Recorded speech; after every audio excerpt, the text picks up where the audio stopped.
खिलजी सूबाई assembly member Quetta PP 28 और मेरे हमरा जो हैं वाइस प्रेसिडेंट कंटोनमेंट बोर्ड हाजी बशीर साहब और हमारे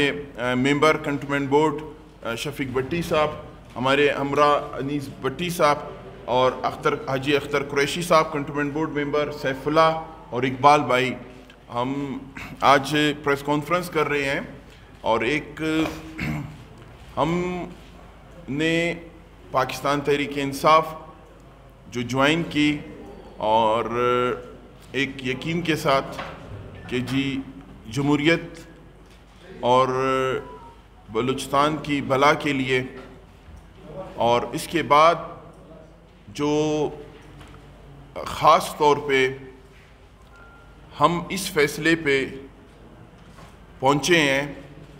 सोच विचार के बाद कि 9 मई का जो वाक़या था, ख़ास तौर पे जो हमारे फ़ौजी तनसीबात, सरकारी इमारतात और इसके अलावा जो सरकारी जिना हाउस और शोदा जो उसकी हम पुरसुर अल्फाज में मज़म्मत करते हैं, और हम पब्लिक और उनसे जो उम्मीद थी कि कभी पाकिस्तान तहरीक इंसाफ इस तरह का वाक़या नहीं करेगी, और हमने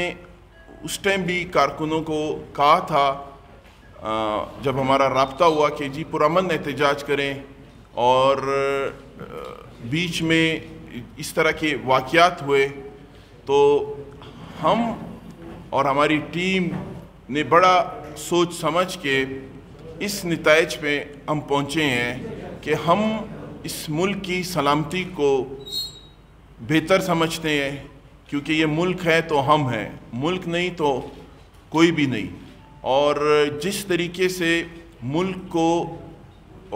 नुकसान पहुंचा है ये मेरे ख़्याल से नहीं होना चाहिए था। तो इस पे हमारी टीम ने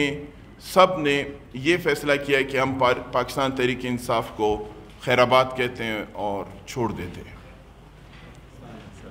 पाकिस्तान जिंदाबाद, पाक फ़ौज पाइंदाबाद।